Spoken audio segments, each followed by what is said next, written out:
What's up, guys? Carolina Jackpot coming at you. Take off the mask. Old Glory. Stars and Stripes. How y'all doing tonight? It is Friday evening. It's Sunday evening. Where's my mind at? And that means it's December the 6th of 2020. And the last time you saw me, I was quite upset at the Gamecocks losing the regular season finale to Kentucky last night by a score of 41-18, I think it was. Shit, gotta lie to you, didn't pay a lot of attention to the end of it because of the big news that came last night, almost at the end of that ball game. So we get a message that Billy Napier is going to be remaining with the Louisiana Raging Cajuns. Not taking the South Carolina job. We knew he interviewed for it on Saturday. Well, he's not going to be there for long anyway, but that's besides the point. And then right after that, we get the word that Shane Beamer going to become the new head coach of the South Carolina Gamecocks. And if you've been following this channel for the past few weeks, during this coaching search, you will know that that was at the bucking bottom of my list of candidates. I didn't want him. I didn't want a part of him. And I was very, very visibly angered last night when they made that as their selection. Even though I have said on this channel, I've said on Twitter, and I've said across multiple social media platforms that I would support whoever the new head coach is. But emotions take over in the heat of the moment, right? And sometimes them 12-ounce curls will get to working on you a little bit. That's just the honest truth. So I wasn't too happy. But I've had all day to reflect on this. I really just reflected on it. I haven't really dabbled a lot in the social media. I haven't, done much out there. I answered back a few Twitter things this morning back when I'm always trashing taters on Twitter. I mean, I just straight kill them over there. They hate to see me coming. It's an absolute bloodletting. When I decide I want to get on their ass, I beat on it like a sewing needle, both hard, fast, and continuous.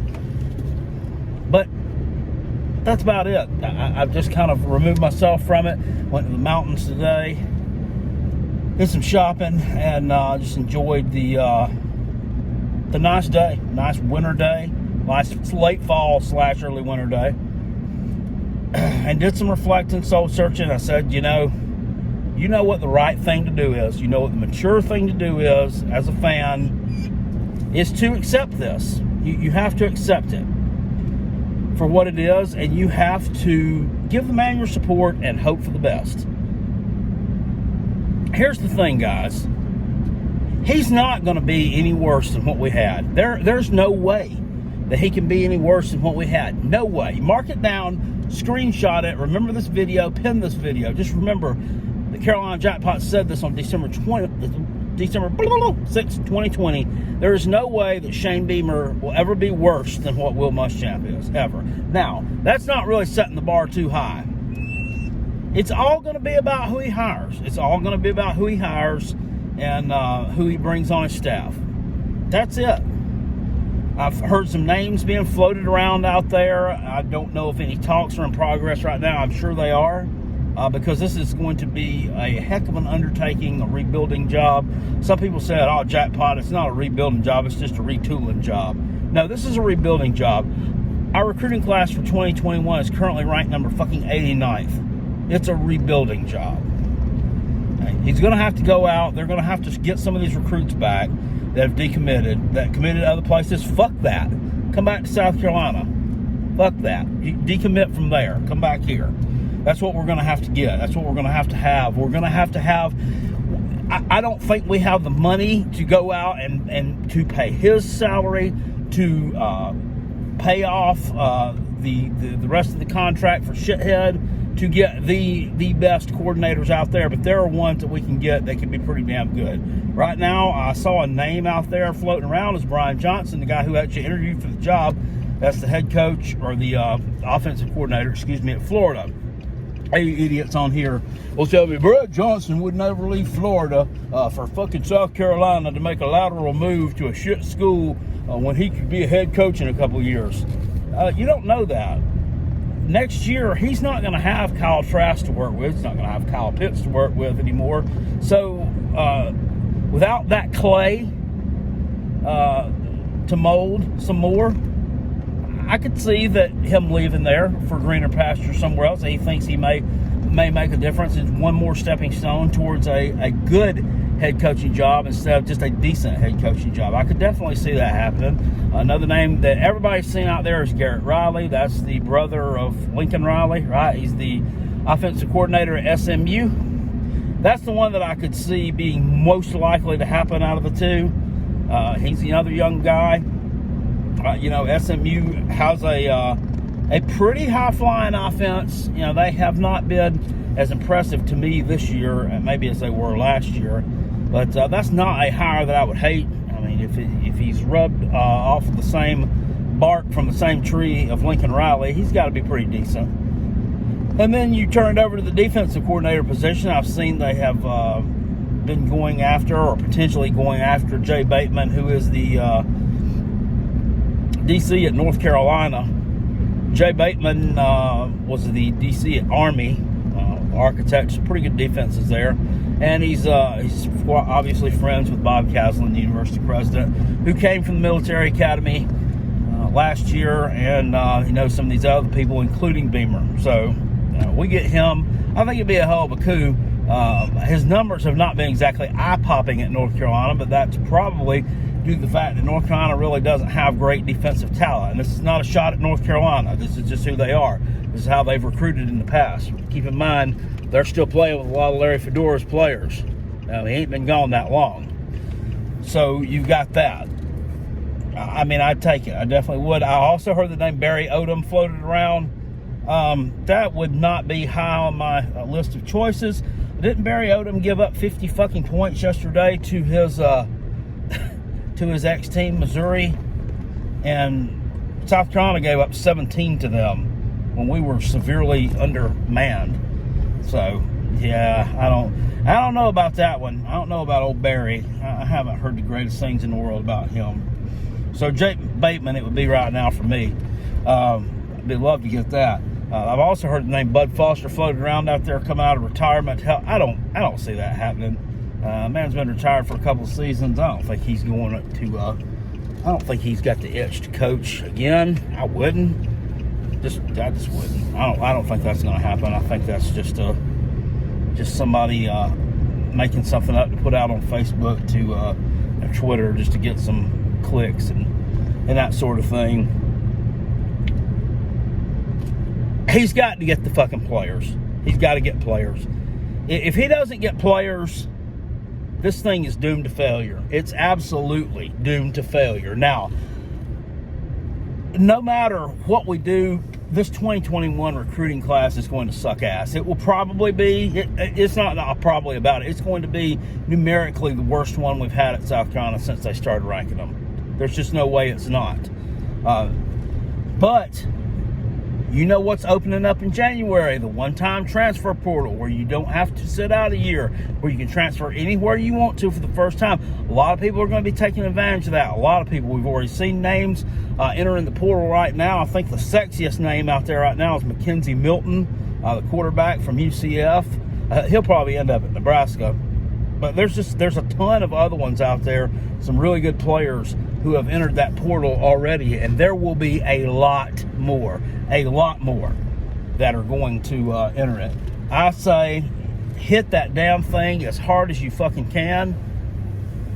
Get whoever you can out of that damn transfer portal, whether they be a damn sophomore, a junior, whether they're going to be a senior, whoever they are. Bring them on. We're going to need them. We're going to need as many of these bodies as we can. And hopefully, we can assemble the right staff down there that can get these guys working as a cohesive unit.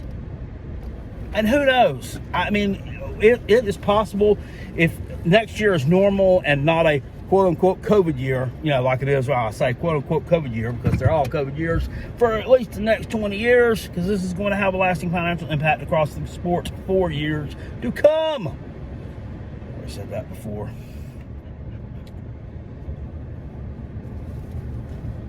We could possibly win 8 games and go to a bowl game. The non-conference schedule is soft as baby shit next year, assuming we play all 12 games.